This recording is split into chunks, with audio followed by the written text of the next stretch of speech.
کچھ ایسی چال چلتے ہیں یا کوئی ایسی اسٹریٹجی یا کوئی کسی بھی طرح کا کوئی ایسا پیترا چلاتے ہیں جس سے وہ بندہ اپنے مقصد سے ہٹ جائے، اس کے لیے بھی یہ مکر کا لفظ استعمال ہوتا ہے، ٹھیک ہے؟ مکر، مکاری سنا ہوگا آپ نے، مکاری بھی اسی سے بنا ہے، چال چلنے کے لیے استعمال ہوا ہے۔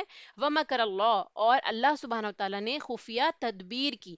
اللہ سبحانہ و تعالیٰ کے لیے چال کا لفظ استعمال نہیں ہوگا نعوذ باللہ، کیونکہ اللہ تعالیٰ کے اختیار میں سب کچھ ہے، اللہ تعالیٰ کو کیا ضرورت چال چلنے کی، ٹھیک ہے؟ تو یہ جو ہے مشاکلہ ہوتا ہے، عربی زبان میں قاعدہ ہوتا ہے جس میں کسی چیز کو تشبیہ دی جاتی ہے، یعنی جب انسانوں کے لیے لفظ استعمال کیا جائے گا، اللہ سبحانہ و تعالیٰ کے لیے بھی یہی لفظ استعمال کر کے یہ بتانا ایک طرح سے یہاں پہ بتایا گیا ہے کہ آپ نے چال چلی تو دیکھو اللہ تعالیٰ بھی آپ کی اس چال کو اپوزٹ کر سکتا ہے، جیسے باقی آیات میں بھی آتا ہے نا کہ تم اللہ کی مدد کرو گے تو اللہ تمہاری مدد کرے گا، ٹھیک ہے؟ تو اس میں یہ اللہ تعالیٰ کو نعوذ باللہ مدد کی ضرورت تو نہیں ہے، ٹھیک ہے؟ تو یہ مشاکلہ کے طور پہ، تشبیہ کے طور پہ استعمال ہوتا ہے تاکہ بات اچھے سے سمجھ میں آ جائے کہ ایک پارٹی ایک کام کر رہی ہے تو دوسری پارٹی اس کے اینٹی کام کر رہی ہے۔ اللہ سبحانہ و تعالیٰ نے انہی کی چال کا توڑ کیا۔ واللہ خیر الماکرین، اللہ تعالیٰ بہترین ہے خفیہ تدبیر کرنے والوں میں سے۔ اذ قال اللہ، جب فرمایا اللہ تعالیٰ نے، یا عیسیٰ، اے عیسیٰ، یعنی اللہ تعالیٰ عیسیٰ علیہ السلام سے مخاطب ہو کر ان کو فرماتے ہیں، انی متوفی کا، بے شک میں پورا پورا لینے والا ہوں تجھ کو۔ متوفی کا میں واو فا اور یا روٹ ہے اس کا، وفا بھی اسی سے بنا ہے، یعنی کسی چیز کو پورا پورا لے لینا، اپنی تحویر میں لے لینا، کسی چیز کی تکمیل کرنا، کمپلیشن کی طرف استعمال ہوتا ہے، ٹھیک ہے؟ قبض کرنا، پورا پورا لے لینا، یہ سارے معنی اس میں آتے ہیں، یعنی میں پورا کا پورا لے لوں گا تجھے، نہ یہ کہ صرف روح لی جائے گی، نہ یہ کہ صرف جسم، یعنی پورا کا پورا ان کو لے لیا جائے گا۔ اور اس کے آگے اس کو سپورٹ کون کر رہا ہے؟ ورڈ دیکھیے، ورافعہ کا، یعنی اٹھا لے لوں گا تجھ کو، یعنی آپ یہ سمجھیے کہ اللہ تعالیٰ نے ان کو پورا پورا لیا، ان کی باڈی سمیت، ان کی روح سمیت، اور پھر ان کو اٹھا لیا الیہ، اپنی طرف، ومطہرک، اور پاک کرنے والا ہوں تجھے، من الذین کفروا، ان سے جنہوں نے کفر کیا۔ اٹھانے کی وجہ یہ بتائی گئی کہ اللہ تعالیٰ ان کو بچانا چاہتے ہیں ان لوگوں سے جو کفر کرتے ہیں۔ وجاعل الذین اتبعوک، اور بنانے والا ہوں ان کو جنہوں نے اتبعوک، پیروی کی تیری، یعنی جو لوگ عیسیٰ علیہ السلام کو ماننے والے ہیں ان کو کیا کرنے والا ہے اللہ تعالیٰ؟ فوق الذین کفروا، ان لوگوں کے اوپر کر دے گا جنہوں نے کفر کیا۔ آج ہو سکتا ہے کہ اپنے نبی کو ماننے والے پریشان حالی میں ہوں، دبے ہوئے ہوں، پچھڑے ہوئے ہوں، لیکن اللہ سبحانہ وتعالیٰ نے اس آیت میں ان کو بولا کہ میں آپ کے فالوورز کو ہی ان لوگوں پہ جنہوں نے کفر کیا فوقیت دوں گا، ان کو اوپر لے آؤں گا، ان کو بلندی دوں گا، الی یوم القیامتی، قیامت کے دن تک، یعنی یہ وعدہ قیامت کے دن تک چلتا رہے گا کہ جو قوم اپنی نبی کو پوری طرح سے فالو کرے گی، اللہ کے احکامات کو مانے گی، وہ ہمیشہ کافروں سے اوپر ہی رہے گی۔ ثم الیہ مرجعکم، پھر میری ہی طرف لوٹنا ہے تمہارا۔ مرجع کہتے ہیں لوٹنے کی جگہ کو، ٹھیک ہے؟ یا پھر لوٹنا مصدر کے معنوں میں استعمال ہوا ہے، تمہارا لوٹنا میری ہی طرف ہوگا۔ فاحکم بینکم، تو میں فیصلہ کروں گا درمیان تمہارے، فیما کنتم فیہ تختلفون، اس میں جو تھے تم اختلاف کرتے تھے، یعنی جس بارے میں تم اختلاف کرتے تھے اس کے بارے میں قیامت کے دن فیصلہ کر دوں گا کہ کون حق پر تھا اور کون غلط راستے پر تھا۔ فَأَمَّا الَّذِينَ كَفَرُوا، تو رہے وہ لوگ جنہوں نے کفر کیا، فَأُعَذِّبُهُمْ عَذَابًا شَدِيدًا، تو میں عذاب دوں گا انہیں سخت عذاب۔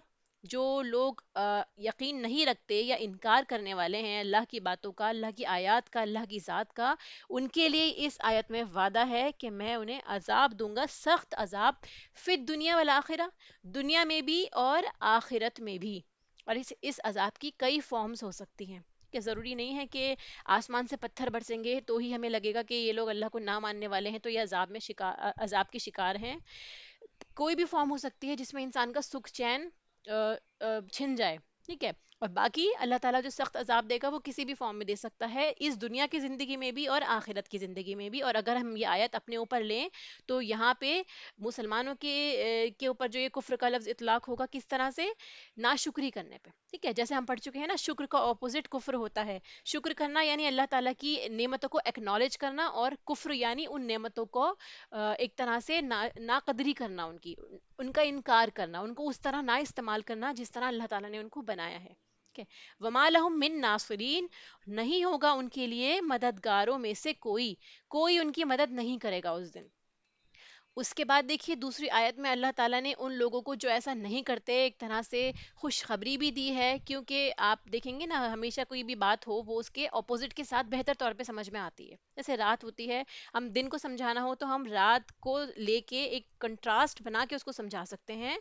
اسی طرح سے جہاں یہاں پہ کافروں کا ذکر آیا اور ان کو عذاب شدید کی وعید کی گئی ہے، اسی طرح اللہ تعالیٰ نے ایمان والوں کو بھی خوشخبری دی ہے کہ جو لوگ ایمان لائیں گے اپنے نبی پر، اپنے اللہ پر، وعامل الصالحاتی، اور یہ زبانی ایمان نہیں ہے، آپ کے اعضاء اور جوارح یعنی آپ کی پوری باڈی اس کا ثبوت دے گی عمل صالح کے ساتھ، فَيُوَفِّيهِمْ أُجُورَهُمْ، تو اللہ تعالیٰ کا بھی وعدہ ہے آپ سے کہ وہ آپ کو پورا پورا دے گا۔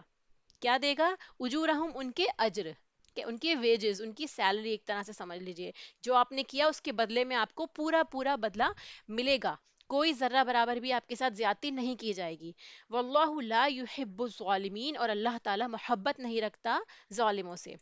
ذالک نتلوہ علیکا، یہ ہم تلاوت کر رہے ہیں، ہم پڑھ کر سنا رہے ہیں۔ کیا پڑھ کر سنا رہے ہیں؟ یہ پورا واقعہ، یہ پورا قصہ، اور یہ آیات بھی علیکا من الآیاتی، آپ پر اپنی آیات میں سے، وذکر الحکیم، اور ذکر بہت حکمت والے سے، یعنی جو اللہ تعالیٰ کے پاس قرآن موجود ہے، جو اللہ کے پاس لوح محفوظ میں ہے، اس میں سے کہہ لیں یا پھر قرآن کریم میں سے جو پڑھ کے سنایا جا رہا ہے انہی آیات کو، تاکہ لوگ اس سے نصیحت حاصل کریں۔ پھر اس کے بعد انا مسئلہ عیسیٰ، کہ بے شک مثال عیسیٰ علیہ السلام کی عند اللہ، اللہ کے نزدیک، کمثلی آدم، آدم علیہ السلام کی مانند ہے، ٹھیک ہے، خلقہ من تراب، کیا مثال دی اللہ تعالیٰ نے، کس طرح سے سمجھایا اپنے بندوں کو، کہ جیسے اس نے پیدا کیا آدم کو من تراب، مٹی سے، تراب مٹی کے لیے استعمال ہوتا ہے، سوکھی مٹی، ثم قال له کن فیکون، پھر فرمایا اسے ہو جا تو وہ ہو گیا۔ اسی سے ملتی جلتی آیت ہم نے لاسٹ لیکچر میں بھی پڑھی تھی، تو اس کو اتنی ڈیٹیل میں سمجھانے کی ضرورت نہیں ہے، امید ہے آپ لوگوں کو پتا ہوگا۔ الحق من ربک، حق آپ کے رب کی طرف سے ہے، فلا تکم من الممترین، تو نہ آپ ہوں شک کرنے والوں میں سے۔ یہاں پہ رسول اللہ صلی اللہ علیہ وسلم کو مخاطب کر کے کہا جا رہا ہے، اور آپ کے وسیلے سے ہی ہم لوگوں کو بھی کہا جا رہا ہے کہ آپ کے رب کی طرف سے حق نازل ہو چکا ہے قرآن کی فارم میں، وحی کی فارم میں، تو اب آپ شک کرنے والوں میں سے نہ ہو جائیں۔ یعنی رسول اللہ صلی اللہ علیہ وسلم جو لوگوں کو پیغام دے رہے ہیں، سب سے پہلے وہ ایمان لائیں، اپنے ڈاؤٹس کلیئر کریں، اس کے بعد وہ لوگوں کو بتائیں، اور ایسے ہی جو لوگ اس کو لے رہے ہیں وہ بھی شک کرنے والوں میں سے نہ ہوں۔ جتنا آپ کا یقین پکا ہوگا اتنا زیادہ آپ کی باتوں میں وزن ہوگا، اور لوگ اس کو محسوس بھی کریں گے، اور آپ کا تبلیغ کا کام بھی انشاءاللہ بہت آسان ہو جائے گا۔ فمن حاجکا، تو جو کوئی حجت بازی کرے آپ سے، جھگڑا کرے آپ سے، فی ہی اس میں، من بعدی، بعد اس کے، ما جاءک من العلم، جو آ گیا آپ کے پاس علم میں سے، فقل تعالوا، تو کہہ دیجئے آؤ، ندعو، ہم بلاتے ہیں، ابناءنا، اپنے بیٹوں کو، ٹھیک ہے، بنین کی جگہ ہے ابناؤن، اور یہاں پہ نا مطلب ہمارے بیٹے، تو بلاتے ہیں ہم اپنے بیٹوں کو، و ابناءکم، اور تمہارے بیٹوں کو، ونساءنا، اور اپنی عورتوں کو، ونساءکم، اور تمہاری عورتوں کو، وانفسنا، اور ہم خود بھی آئیں گے، وانفسکم، اور تم خود بھی آؤ، ثم نبتہل، پھر ہم گڑ گڑا کر دعا کریں گے، ٹھیک ہے، نبتہل میں با ہا اور لام اس کا روٹ ہے، دعا اور تضرع کرنا، زاری کرنا، ٹھیک ہے، کھل کر یہ عاجزی سے دعا کرنا، بلند آواز سے دعا کرنا، یہ سارے مفہوم اس میں پائے جاتے ہیں، اور زیادہ تر یہ جو ہے بد دعا کے لیے استعمال ہوتا ہے، ٹھیک ہے، مباہلہ بھی بد دعا کرنا ہوتا ہے، یعنی ایک دوسرے پر لعنت کرنے کے لیے استعمال ہوا ہے، تو ہم ایک دوسرے پر لعنت کریں گے، اس کے بعد سب لوگ آ جائیں گے، اس کے بعد لعنت کریں گے، کس وجہ سے، فنجعل لعنت اللہ علی الکاذبین، اس بات کو پروف کرنے کے لیے کہ اگر ہم سچے ہیں تو اللہ تعالیٰ تم پر لعنت کرے کیونکہ تم جھوٹے ہو، اور اگر تم سچے ہو تو ہم پر لعنت ہو، ٹھیک ہے، یہ دعوت مباہلہ کہلائی جاتی ہے۔ ان هذا لہو القصص الحق، بے شک یہ البتہ وہ قصے ہیں جو سچے ہیں، وما من الہ الا اللہ، اور نہیں کوئی الہ سوائے اللہ کے، وان اللہ لہو العزیز الحکیم، بے شک اللہ تعالیٰ البتہ وہ زبردست ہے اور خوب حکمت والا ہے۔ فَإِن تَوَلَّوْا، پھر اگر وہ منہ پھیر جائیں، ان ساری آیات کو، نشانیوں کو دیکھنے کے بعد بھی، دلائل کے بعد بھی وہ نہیں مانتے، منہ پھیرتے ہیں اللہ کی جانب سے، فَإِنَّ اللَّهَ عَلِيمٌ بِالْمُفْسِدِينَ، تو بے شک اللہ تعالیٰ خوب جاننے والا ہے فساد کرنے والوں کو. ٹھیک، اب ایک ایک کر کے ان کی تفسیر لیتے ہیں. فلما احس عیسیٰ منہم الکفر، جب عیسیٰ علیہ السلام نے ان کا کفر محسوس کر لیا، جب عیسیٰ علیہ السلام دیکھ رہے تھے، سن رہے تھے ان کی رائے، جو وہ لوگ آپس میں باتیں کر رہے تھے پیغام آنے کے بعد، تو انہیں احساس ہوا کہ یہ لوگ تو کفر کر رہے ہیں. ٹھیک ہے، انہوں نے ان کا کفر محسوس کیا. تو یہاں پہ جو احسا کا لفظ ہے، یعنی انہوں نے اپنے آنکھوں سے دیکھا اس چیزوں کو، کانوں سے سنا ان کی باتوں کو. ٹھیک ہے، تو یہ کوئی ایسا مفہوم نہیں ہے کہ ان کا گمان تھا کہ یہ لوگ کفر کر رہے ہوں گے. ہو سکتا ہے ان کے مائنڈ میں ایسا چل رہا ہو، جیسے زیادہ تر ہم لوگ دوسروں کے بارے میں گمان کر لیتے ہیں نا، کہ وہ میرے بارے میں ایسا ہی سوچ رہے ہوں گے. یہ گمان ہوتا ہے. اللہ سبحانہ وتعالیٰ اس سے بھی منع فرماتے ہیں کہ زیادہ تر گمان گناہ ہوتے ہیں. یہاں یہ بتایا گیا کہ نہیں، انہوں نے محسوس کیا، یعنی انہوں نے سینسز سے ادراک کیا، کہ بلکہ ایسا دیکھا کہ ہر دیکھنے والا اس بات کو پہچان سکتا تھا. کوئی بھی اور دیکھتا تو وہ بھی سمجھ لیتا کہ ہاں یہ بات واقعی اسی طرح سے ہے. ٹھیک ہے، تو اللہ تعالیٰ نے یہاں پہ صرف دیکھا کا لفظ استعمال نہیں کیا، اس کی نسبت احسا یہ زیادہ بلیغ اور مناسب لفظ ہے یوز کرنے کے لیے، کیونکہ اپنے سارے ہوش و حواس کے ساتھ، کھلی علامات کے ساتھ انہوں نے دیکھا. بڑی نشانیاں ان کے سامنے تھی، اس کے باوجود بھی ان لوگوں نے کفر کیا. ٹھیک ہے، تو جو عیسیٰ علیہ السلام نے ان کے اندر محسوس کیا، وہ کیا کیا چیزیں تھی جن کے بیسس پہ انہیں کافر کہا گیا، یہ بات نوٹ کرنے والی ہے. ٹھیک ہے، تاکہ ہم لوگ، اگر ہمارے اندر کوئی بھی ایسی ٹریٹ ہو تو ہم اس سے سب سے پہلے نجات پائیں. پہلا پوائنٹ جو بتایا وہ کیا ہے، انہوں نے اپنے انبیاء کو قتل کیا، نیکوکار لوگوں کو قتل کیا. ٹھیک ہے، جو لوگ اللہ کی طرف بلاتے تھے ان کا قتل کرنا. پھر اس کے بعد دوسرا پوائنٹ، اللہ کی آیات سے انکار کر دینا. جو اللہ تعالیٰ قرآن میں یا اپنے نبی کے ذریعے بتاتا ہے، اس چیز کو ریجیکٹ کر دینا، چاہے آپ قولی ریجیکٹ کریں، چاہے آپ اپنے عمل سے ریجیکٹ کریں. پھر اس کے بعد انہوں نے کیا کیا تھا، عزیر علیہ السلام کو اللہ کا بیٹا قرار دے دیا تھا.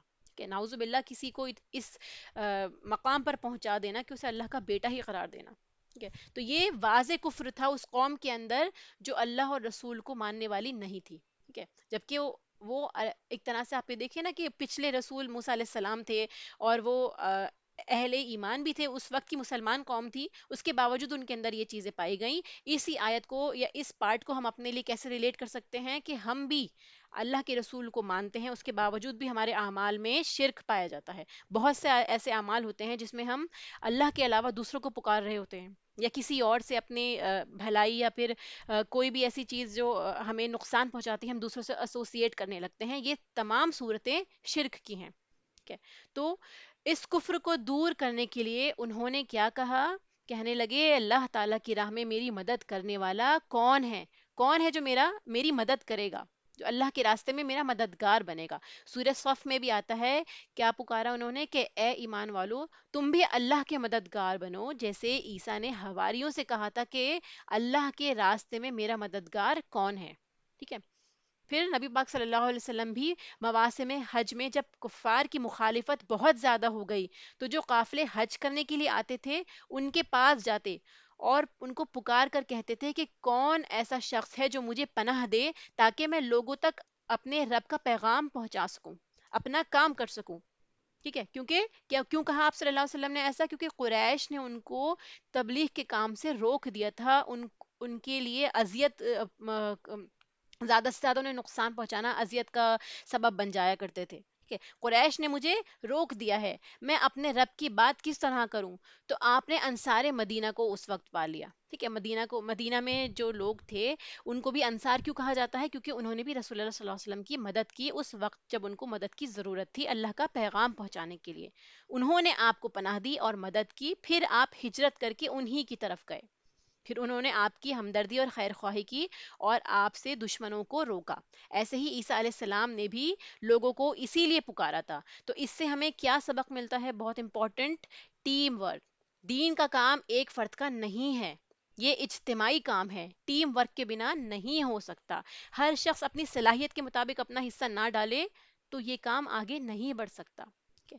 آج مسلمان جو بکھرے ہوئے ہیں، بٹے ہوئے ہیں، ہر چیز خود کرنے کے لیے تیار ہو جاتے ہیں، اکیلے کرنے کی کوشش کرتے ہیں کہ کسی کو کوئی بات پتہ چل جائے یا کوئی بھی ایسی چیز ہو. آپ دیکھیں گے نا، اگر کوئی اپنا انسٹیٹیوٹ بھی کھڑا کر رہا ہے یا کسی بھی طرح اللہ کی طرف لوگوں کو بلا رہا ہے، یہ دنیا خود ایک بڑی آرگنائزیشن ہے جس میں ساری جتنی اللہ تعالیٰ نے نشانیاں بھیجی ہیں وہ سب مل کے کام کر رہی ہے. پوری کائنات جو ہے وہ ہم آہنگ ہے، مل کے کام کرتی ہے. اسی طرح دنیا میں بھی اللہ تعالیٰ یہی چاہتا ہے بندوں سے کہ وہ سب مل کر کام کریں. کوئی انسان کامل نہیں ہے، ٹھیک ہے؟ کوئی بھی پرفیکٹ نہیں ہو سکتا. ٹھیک ہے؟ یہ کلیکٹیو ایفرٹ ہے. جتنا زیادہ آئیڈیاز آئیں گے، لوگ ملیں گے، ایک بانڈ ڈیولپ ہوگی، اتنا زیادہ وہ کام جو ہے بہتر سے بہتر ہوتا چلا جائے گا. اس سچویشن میں انسان کو یہ نہیں سمجھنا چاہیے کہ میرا بغیر تو کام ہو ہی نہیں سکتا. خود پسندی کا شکار نہیں ہونا چاہیے، اپنی اہمیت کو نہیں جتانا چاہیے. It is wrong. ٹھیک ہے؟ اس کا کیا سولوشن ہے؟ خود بھی آپ کام کریں اور دوسروں کو بھی نیکی کا موقع دیں. یہ نہ کریں کہ سارے کام میں ہی کر لوں، اور نہ ہی ایسا ہو کہ آپ کچھ بھی نہ کریں کہ باقی کے لوگ کرنے والے تو ہیں، آپ اس کو بالکل ہی اپنی پرائیورٹی سے ہی ہٹا دیں. تو اس بات کی طرف توجہ دلائی جا رہی ہے کہ جب سب مل کر کام کرتے ہیں تو کام بہتر ہوتا ہے.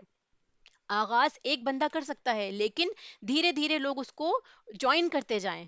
جو جو آپ کی اسپیشلٹی ہے، آپ اس طرح سے دین کی مدد کریں، اس طرح آپ اپنے ایسے لوگوں سے جڑیں جو جس بھی لیول پہ کام کر رہے ہیں. ٹھیک ہے؟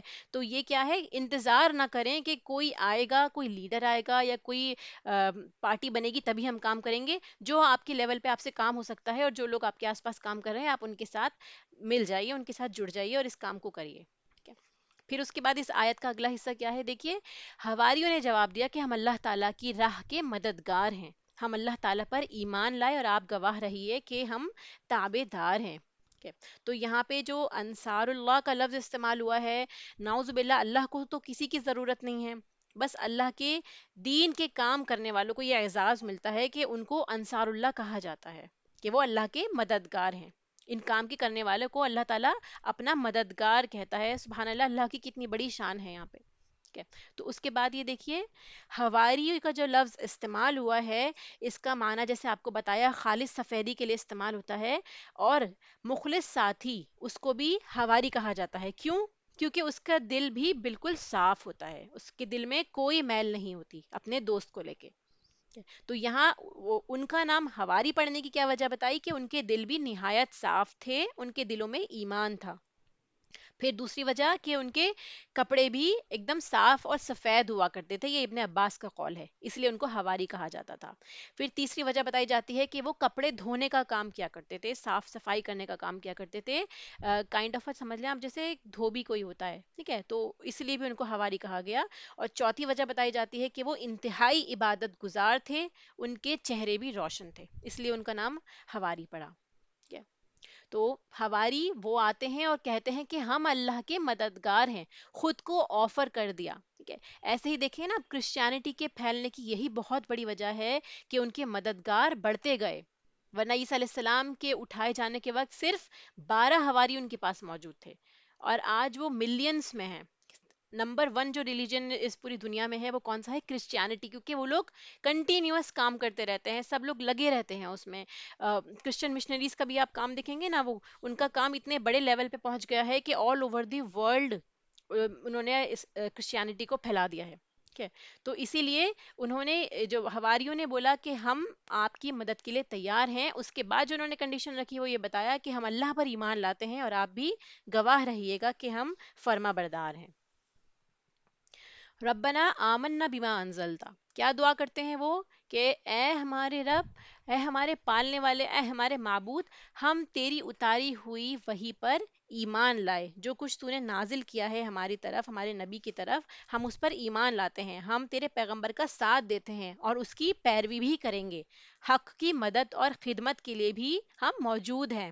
ٹھیک ہے؟ ہم ان کے پیچھے پیچھے چلیں گے. فَاكْتُبْنَا مَعَ الشَّاهِدِينَ. تو ہم کو تو گواہوں کے ساتھ لکھ لے. تو یہ گواہ جو ہے کون مراد ہے یہاں سے؟ یہاں پہ امت مسلمہ مراد ہے، اور اسپیشلی صحابہ کرام کے بارے میں بتایا جاتا ہے کہ یہ شاہدین جو ہے وہ صحابہ کی طرف اشارہ کیا گیا ہے، کیونکہ عیسیٰ علیہ السلام نے اپنے حواریوں کو ان کی اطلاع دے دی تھی کہ آنے والے نبی ہوں گے جن کا نام احمد ہوگا، اور ان کے ساتھ ان کے فالوورز ہوں گے، ان کے شاہدین ہوں گے. ٹھیک ہے؟ جو ان کا ساتھ دیں گے. تو نبی پاک صلی اللہ علیہ وسلم کے ساتھیوں کو دیکھیے آپ، صحابہ کہا جاتا ہے، ٹھیک ہے، وہ بھی مخلص ساتھی تھے. تو صحابہ جو ہے وہ صحابہ سے بنا ہے. اس کا کیا مطلب ہوتا ہے؟ کسی کے ساتھ رہنا. تو مراد کیا ہے؟ ساتھ دینا. ٹھیک ہے. حدیث میں آتا ہے نبی پاک صلی اللہ علیہ وسلم نے فرمایا کہ ہر نبی کے حواری ہوتے ہیں، اور میرے حواری زبیر بن عوام ہیں. زبیر بن عوام کون تھے؟ حضرت اسماء رضی اللہ تعالیٰ عنہ کے شوہر. حضرت اسماء حضرت عائشہ کی بہن تھی. تو کیوں کہا آپ نے ان کو اس لقب سے کیوں نوازا؟ کیونکہ غزوہ خندق کے موقع پر آپ صلی اللہ علیہ وسلم نے جب مومنوں کو پکارا تو زبیر اسلام یہ صحابی جو تھے زبیر، یہ بولے سب سے پہلے، انہوں نے لبیک کہی. پھر دوسری دفعہ جب آپ پکارتے ہیں لوگوں کو، تب بھی آپ نے ہی سب سے پہلے لبیک کہی، اور ایسا تیسری بار بھی ہوا. اس موقع پر آپ صلی اللہ علیہ وسلم نے ان کو حواری کا لقب دیا کہ یہ میرے خاص ساتھی ہیں، میرے حواری ہیں. تو یہاں سے ہمیں کیا سیکھنے کو ملا؟ کہ جب بھی دین کا کوئی کام ہو رہا ہو، یا جہاں آپ کو لگتا ہو کہ آپ کی ہیلپ کام آ سکتی ہے، دوسرے لوگوں کو فائدہ ہو سکتا ہے، تو سب سے پہلے لبیک کہیے. دوسروں کے کہنے کا ویٹ مت کیجیے. ٹھیک ہے.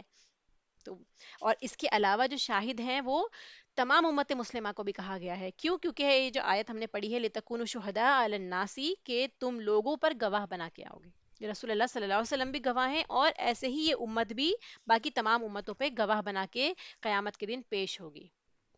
وَمَكَرُوا وَمَكَرَ اللَّهُ وَاللَّهُ خَيْرُ الْمَاكِرِينَ. تو جب یہود نے دیکھا کہ عیسیٰ علیہ السلام پورے جوش سے لگے ہوئے ہیں، تو انہوں نے ان کو قتل کرنے کا منصوبہ بنایا. انہوں نے ایک پلاننگ کی کہ ان کو کس طرح سے راستے سے ہٹایا جائے. ٹھیک ہے. تو مکر جو ہے یہاں پہ ایسے طریقے سے دوسرے کو گھیرنا کہ اسے پتا بھی نہ چلے کہ اس کے ساتھ کیا ہو رہا ہے. تو واقعہ یہاں پہ بتایا جاتا ہے کہ یہود کی ایک اپنی مذہبی عدالت تھی، ایک قومی عدالت تھی. ٹھیک ہے. ایک مذہبی عدالت جو ان کی اپنی تھی، اور اس وقت کے دور میں ایک قومی عدالت بھی تھی. یہ سب فلسطین کے علاقے میں رہتے تھے، جو شام کی حکومت کے اندر آتا ہے. اگرچہ اس وقت خود مختار تھے، یعنی ان کی اپنے ایک ریلیجیس اتھارٹی بھی تھی، ان کے قانون بھی لاگو ہوتے تھے، لیکن اس کے باوجود بھی وہ رومن امپائر کے تسلط میں ہی تھے، ان کے انڈر ہی مانے جاتے تھے. جیسے آج آپ دیکھیں گے نا، مسلمان ہیں، جس کنٹری میں رہتے ہیں ان کا ایک پرسنل لا بورڈ ہے، اس کے باوجود بھی وہ حکومت کے باقی کے لاس کو بھی فالو کرنا ضروری ہوتا ہے. ٹھیک ہے. تو ان کی مذہبی عدالت نے ان پر الہاد کا الزام لگا دیا. کس پر؟ عیسیٰ علیہ السلام پر، کہ یہ بے دین ہیں. اب وہ عدالت صرف فتویٰ دے سکتی تھی، امپلیمنٹ نہیں کر سکتی تھی. وہ جس کی بیسس پہ کہ ان کو قتل کر دیا جائے. تو اسی لیے انہوں نے اس مسئلے کا حل نکالا. عیسیٰ علیہ السلام سے پیچھا چھڑانے کے لیے انہوں نے یہ سوچا کہ ہم ان کو پھانس کر کس طرح سے قومی عدالت پر لے جائیں اور ان کو مروا دیا جائے، ان کو قتل کروا دیا جائے. ٹھیک ہے. تو ملحد ہونے پر قتل نہیں ہوتا تھا اس وقت میں. جو ان رولز اور ریگولیشنز تھے، تو جو اپنے دین کو چھوڑ دیتا ہے یا ملحد ہو جاتا ہے، اس کو قتل نہیں کیا جاتا تھا. تو انہوں نے یہ چال چلی کہ عیسیٰ علیہ السلام پر بغاوت کا الزام لگا دیا، کہ یہ آپ کا، آپ کی بادشاہت کا، آپ کی حکومت کا تختہ الٹنا چاہتا ہے. اسی لیے انہوں نے اس طرح سے ان کو رومن امپائر کے سامنے پیش کیا کہ یہ باغی ہیں اور ان کو قتل کر دیا جائے. کہ یہ تھا ان کا پلان ایکچولی. لیکن ان کی چال ناکام ہوئی. وَمَكَرُ اللَّهُ، اللہ تعالیٰ نے خود ایک خفیہ تدبیر کی. وَاللَّهُ خَيْرُ الْمَاكِرِينَ، اور اللہ سب سے بہترین تدبیر کرنے والا ہے. یعنی ان کے سامنے اللہ سبحانہ و تعالیٰ موجود تھے، جو سب سے بہترین تدبیر کرنے والے ہیں. اذ قال اللہ یا عیسیٰ انی متوفی کا. اب یہ تدبیر کیسی تھی؟ اللہ سبحانہ و تعالیٰ نے عیسیٰ علیہ السلام سے فرمایا کہ بے شک میں تجھ کو پورا پورا لینے والا ہوں. جو یہاں پہ توفا کا لفظ استعمال ہوا ہے، تو یہ عربی لغت میں پورا پورا لینے کے معنوں میں ہوتا ہے، جو تین طرح ہو سکتا ہے. 3 فارمز اس کی بتائی جاتی ہیں. سب سے پہلے توفا فی النوم، نیند میں فوت ہونا. جیسے کہ قرآن کریم کی آیت سورہ انعام کی آیت نمبر 60 میں آتا ہے کہ اللہ تم کو رات کے وقت فوت کر دیتا ہے. تو وہاں پہ بھی یہ فوت کا لفظ استعمال ہوا، یعنی جو پہلا ورڈ استعمال ہوتا ہے وہ نیند کے لیے ہوتا ہے. پھر توفا فی الموتی، موت کے وقت فوت ہونا. تو سورہ زمر کی آیت نمبر 42 سے اس کی دلیل ملتی ہے کہ اللہ پورا پورا لے لیتا ہے روح کو، نفسوں کو، جب ان کی موت کا وقت آتا ہے. تو وہاں پہ بھی یہ لفظ استعمال ہوا ہے. تیسرا معنی ہے اس کا روح اور بدن دونوں کا لیا جانا، پورا پورا اٹھا لیا جانا، جیسے عیسیٰ علیہ السلام کے ساتھ ہوا.